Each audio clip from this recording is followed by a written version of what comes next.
España lleva días sacudida por un estado de convulsión, con manifestaciones multitudinarias, cientos de miles de personas en Madrid, en Barcelona, en otras grandes ciudades. España lleva días sumergida en un estado de protesta bastante generalizado. ¿Por qué ese estado de protesta?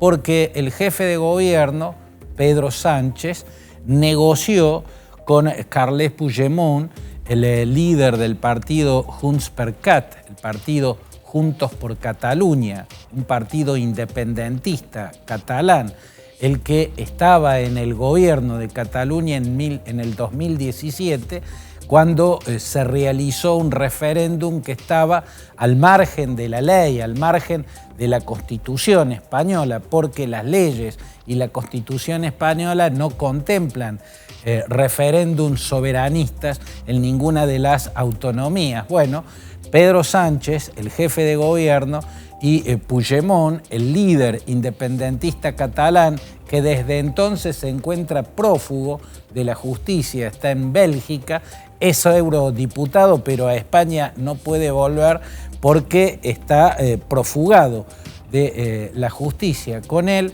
acordó una amnistía por aquel referéndum que realizó Puigdemont y muchos miembros de su partido que eran funcionarios de su gobierno en el año 2017, violando la ley española, violando la Constitución española. Entonces, por haber acordado con Puigdemont una amnistía, multitudes llevan días en las calles, en algunos casos pidiendo la renuncia de Pedro Sánchez. ¿Quiénes son los que están en las calles protestando contra el jefe del gobierno español?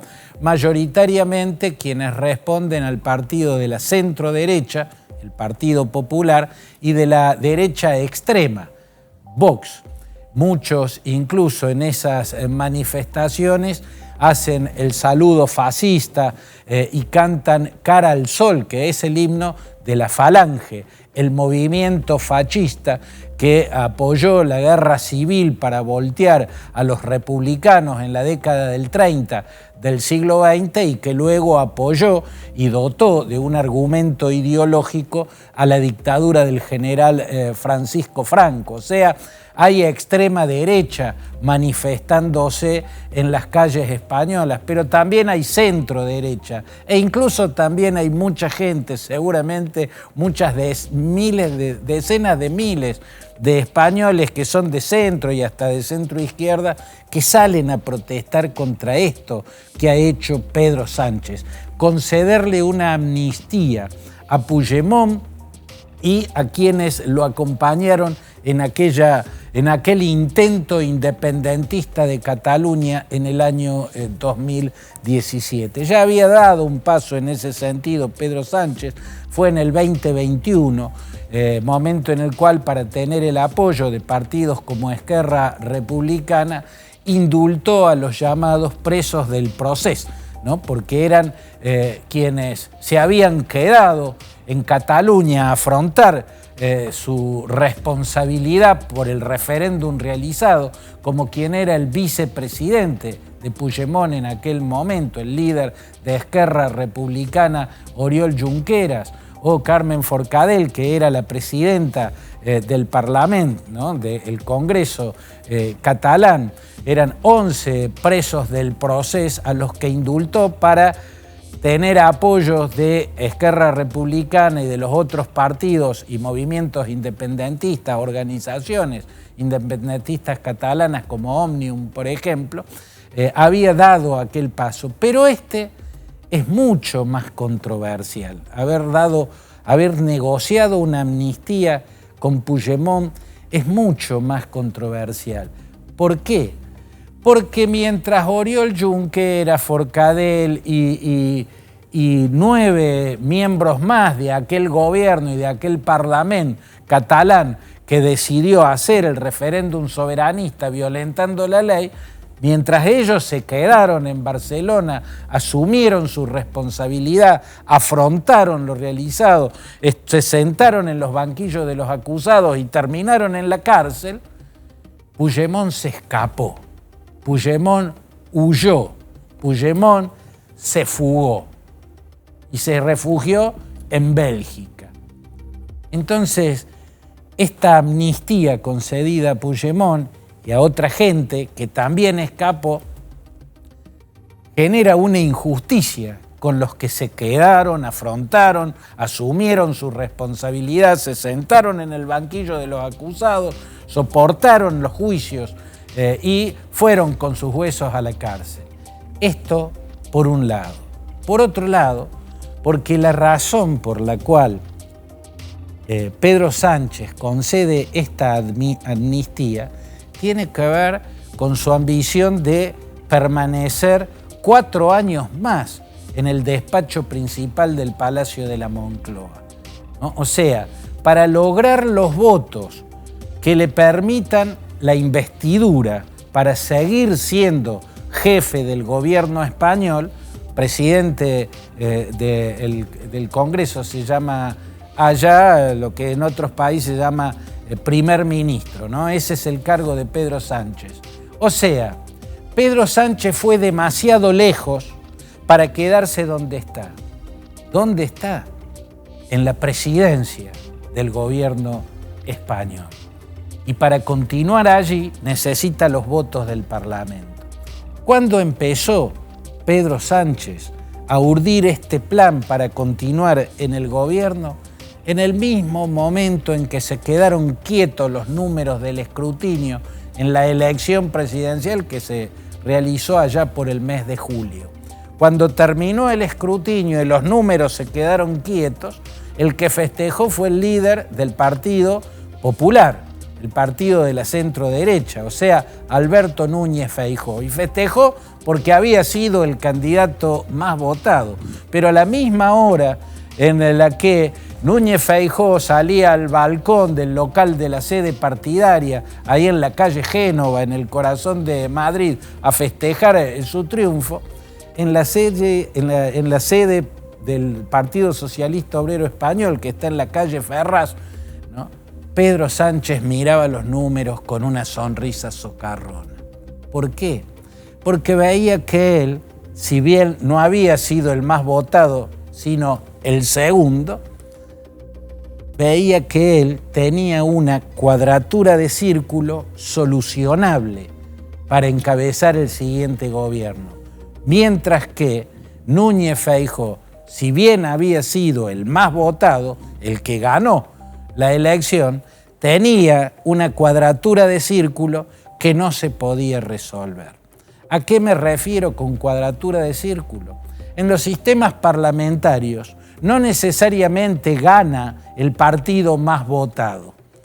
Salvo que saque la mayoría absoluta, el partido que gana es aquel que tiene más margen para lograr acuerdos parlamentarios. O sea, el que puede negociar y acordar más votos parlamentarios a la investidura de su líder. Núñez Feijóo, del Partido Popular, había sido el más votado, pero le quedaba una cuadratura de círculo porque no había conseguido la mayoría absoluta de los votos, por ende tenía que salir a sumar apoyos de los otros partidos y los apoyos que podía sumar eran incompatibles entre sí. Un apoyo necesario era el de la ultraderecha, el partido Vox, que lidera Santiago Abascal. El partido Vox le daba sus votos para investirlo, pero con Vox no le alcanzaba. Necesitaba también los partidos del PNV, el Partido Nacionalista Vasco. Pero el Partido Nacionalista Vasco, igual que la Coalición Canaria, igual que el Bloque Gallego y que muchos partidos regionales, jamás apoyarían la investidura de un gobernante que también tiene el apoyo de Vox. ¿Por qué? Porque Vox es el heredero ideológico de la Falange española.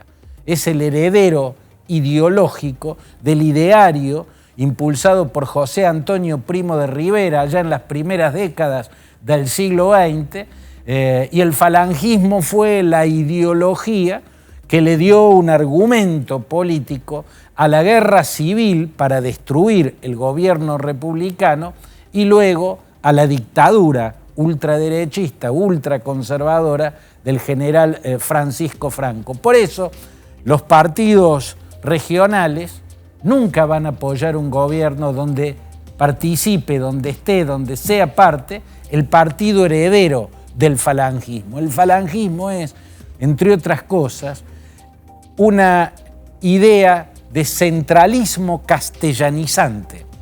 Por eso la dictadura de Franco oprimió culturalmente a la diversidad cultural que caracteriza a España.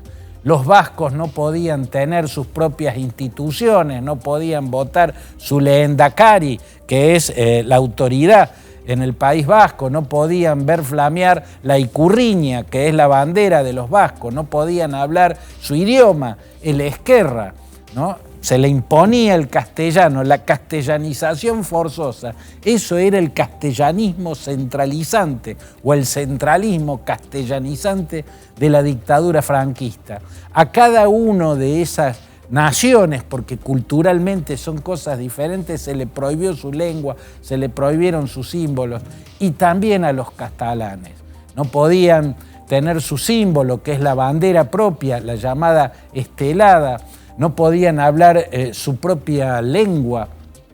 Por eso los partidos de las regiones, de las autonomías, son anticentralismo castellanizante. Y Vox representa el centralismo castellanizante. Entonces, Feijóo había sacado la mayoría de los votos, pero no la mayoría absoluta.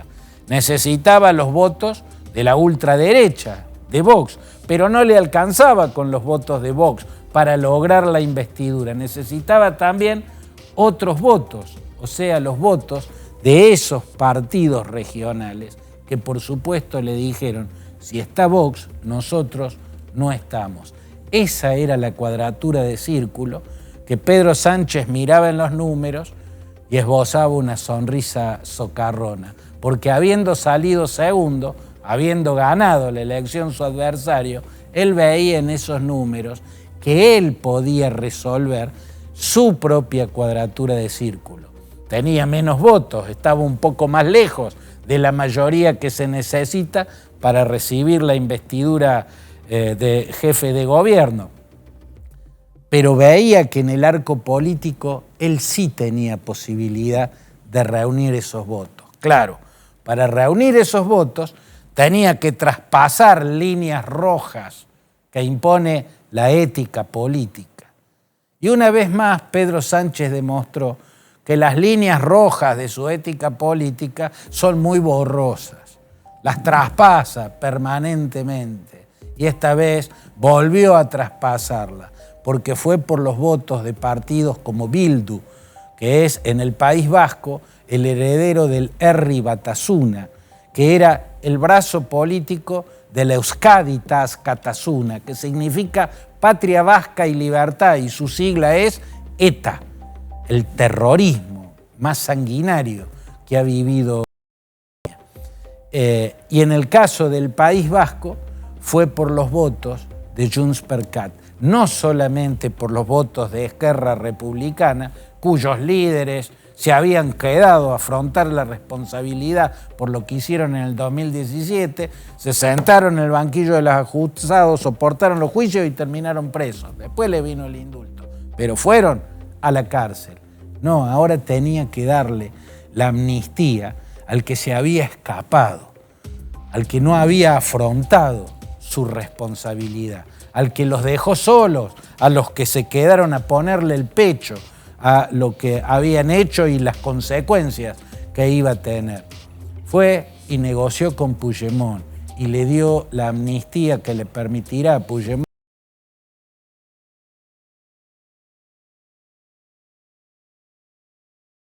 y no terminar en ningún calabozo, por supuesto. Está bien, lo hizo. Intentó Núñez Feijóo hacer gobierno, la cuadratura de círculo se lo impidió, el rey entonces, Felipe VI, le concede al que salió segundo en la elección, como corresponde en todo sistema parlamentario, intentar formar gobierno, y Pedro Sánchez está logrando formar gobierno, pero dándole una amnistía a los que le van a dar los votos que le permiten alcanzar la cifra necesaria.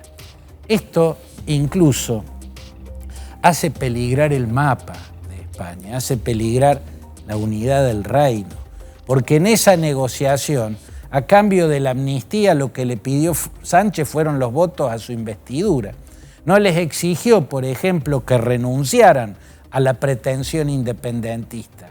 No dejó del todo claro que nunca más se puede hacer un referéndum soberanista, porque la Constitución y la ley lo prohíben totalmente. Deja entreabierta una puertita para que más adelante se pueda negociar entre el gobierno central y el gobierno autonómico otro referéndum por el estilo. O sea, hace resquebrajar el mapa de España el presidente Pedro Sánchez para seguir donde está, en el Palacio de la Moncloa. Incluso muchos socialistas, muchos miembros del propio partido del actual jefe de gobierno sienten que ha ido demasiado lejos para quedarse ahí donde está, en la presidencia de España. Por ejemplo, Felipe González. Felipe González es un prócer viviente del Partido Socialista Obrero Español, por los roles históricos que jugó, por ejemplo, su participación en el Pacto de la Moncloa, y por los gobiernos que encabezó. Fue el más largo periodo de gobierno. En 2 ocasiones contó con mayoría absoluta. En muchas otras iba y pactaba acuerdos parlamentarios y obtenía, por ejemplo, el apoyo de Jordi Pujol, que era el presidente de la Generalitat por el partido Convergencia y Unió, que era el partido nacionalista de los catalanes, que después se transformó en Junts per Cat y también se radicalizó. Pero nunca los acuerdos que hacía Felipe González con Jordi Pujol de Cataluña, con la coalición canaria, con el bloque gallego, nunca traspuso líneas rojas, nunca puso en peligro la unidad del reino, nunca otorgó impunidades a cambio de votos para permanecer en el poder. Bueno, tiene líneas rojas Felipe González que nunca traspasó. En cambio, Pedro Sánchez tiene líneas rojas muy brumosas y las traspasa permanentemente. Esta vez, lo están diciendo las multitudes en las calles, fue demasiado lejos para quedarse donde está, en la cumbre del poder en España.